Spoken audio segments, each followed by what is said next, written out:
Assalamu alaikum. Welcome to lecture 3 of chapter 3, crystal structures.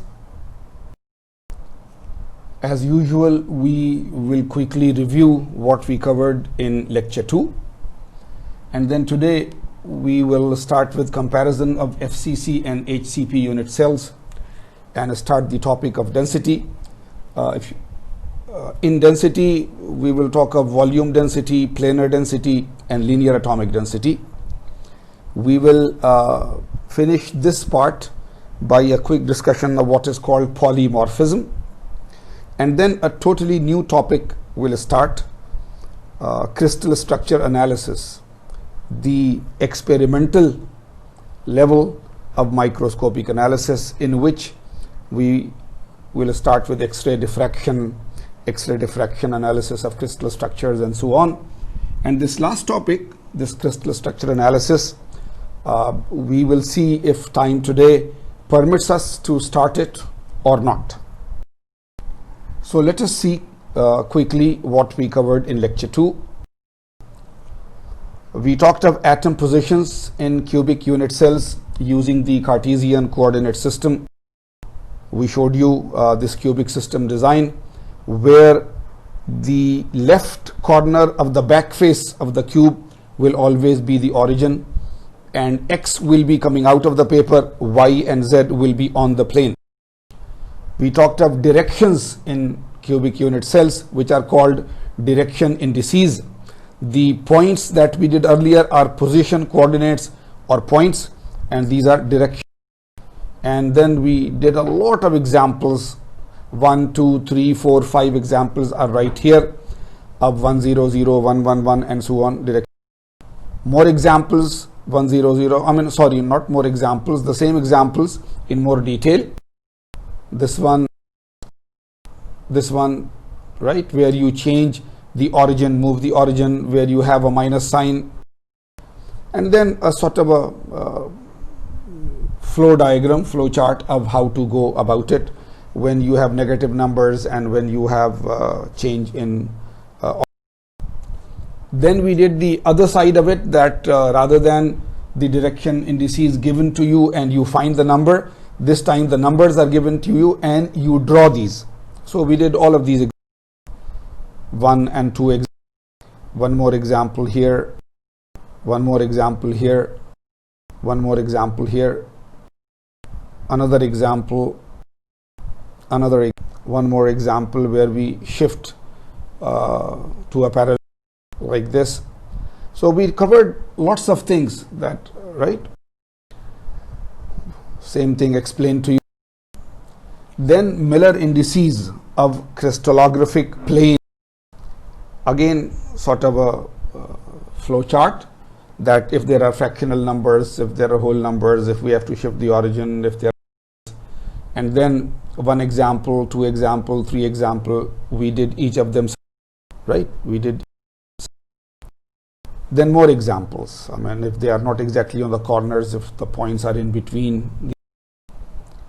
And then again, the other side of it, that if the Miller indices are given, then how do we draw them, that practice in a cube. So 1 example, 4, and so on.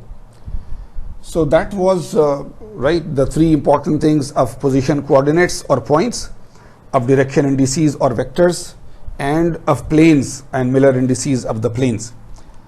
Then this very useful relationship for interplanar spacing for cubic systems. If it is FCC or BCC, then this DHKL is equal to A upon root HS squared plus K squared plus L squared, where A is the lattice constant and HKL are the direction indices, Miller indices of the plane.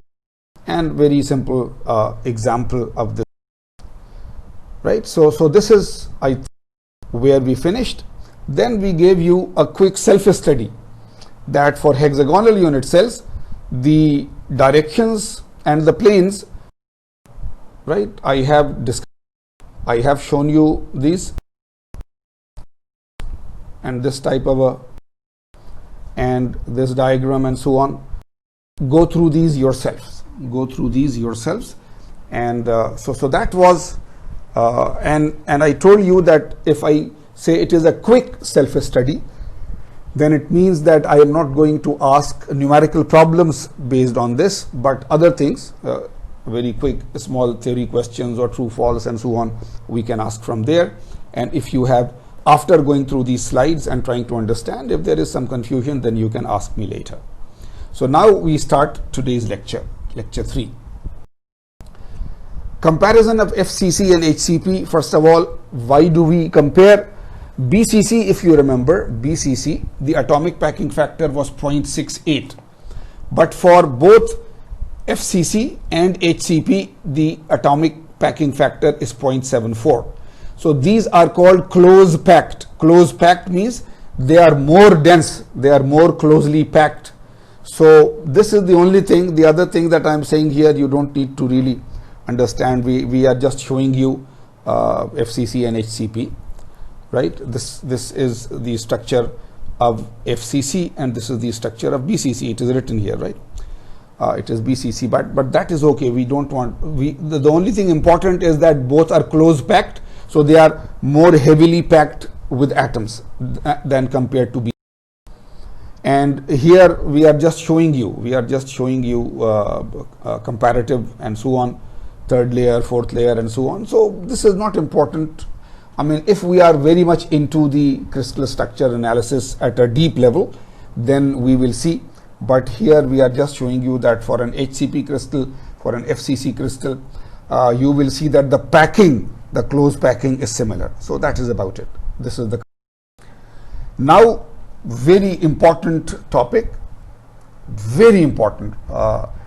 Why is it very important? Let me remind you that when we started the crystal theory,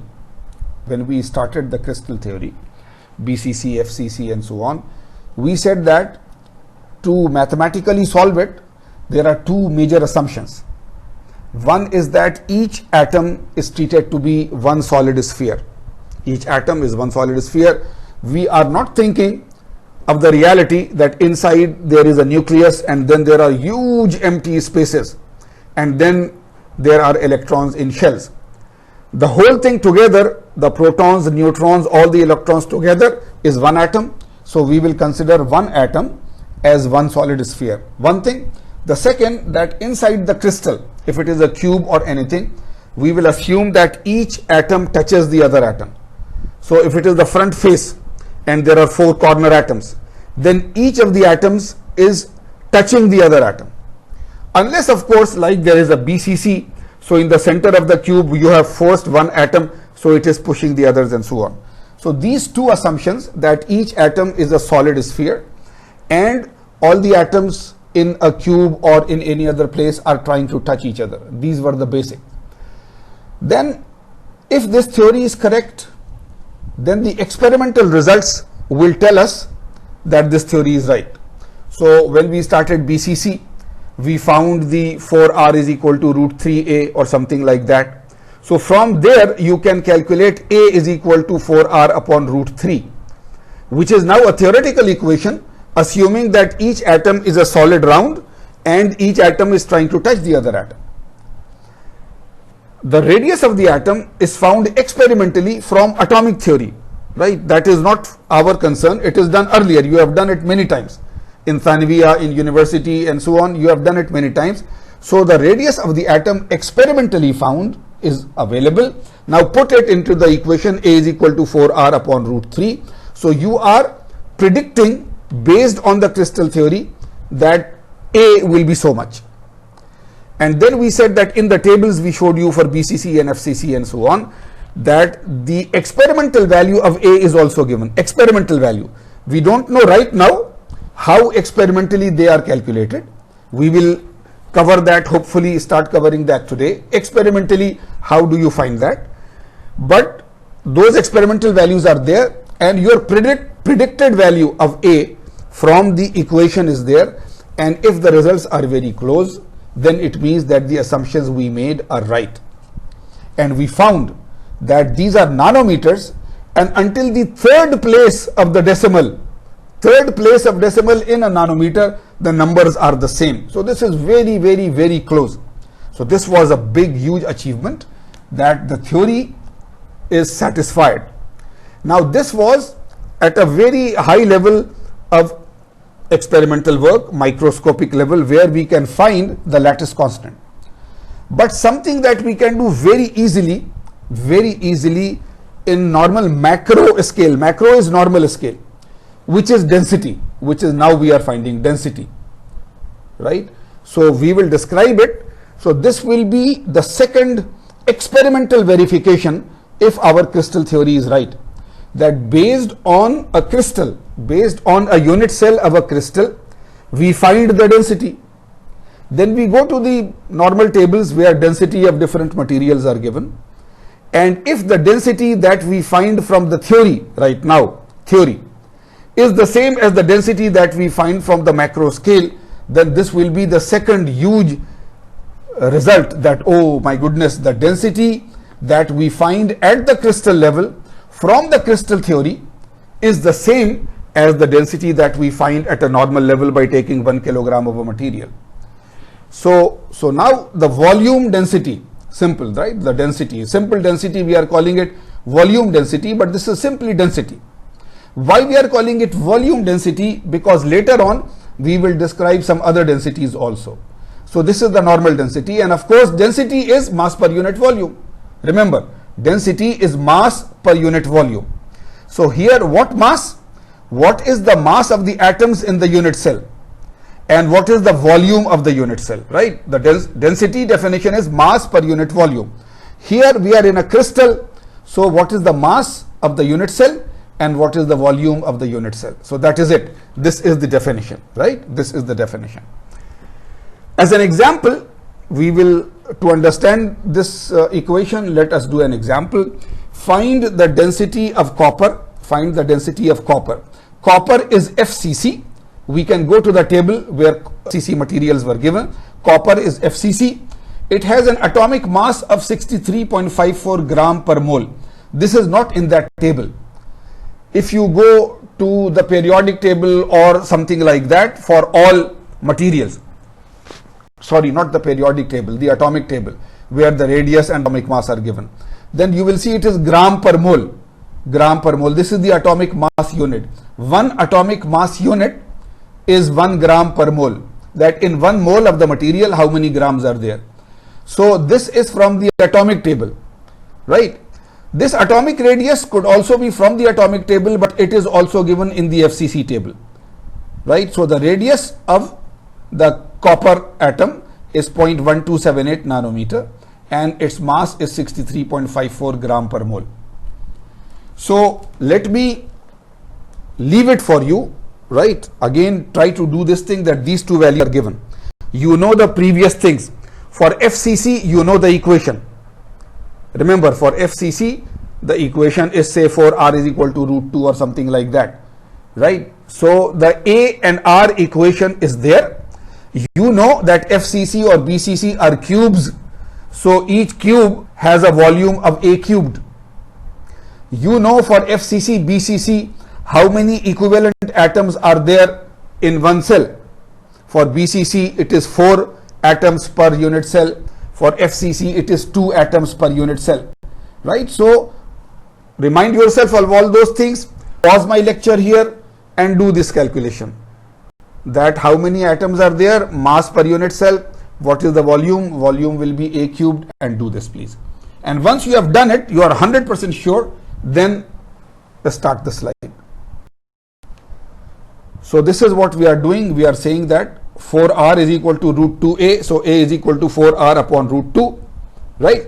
Now 4 and R is given as 0.1278 upon root 2, whatever number it comes out to be. Volume of a unit cell is of course A cubed, always A cubed. Put this value of A here, cubed, this is the volume. FCC unit has 4 atoms. FCC units has 4 equivalent atoms. So, right, mass. So 4 atoms, mass is given as 63.54 gram per mole. Now if you remember Avogadro's number, 6.03 into 10 raised to 3 atoms per mole. So right, so whenever mass is given in gram per mole, you divide it by the Avogadro's number, the mole cancels away, it is the gram per atom.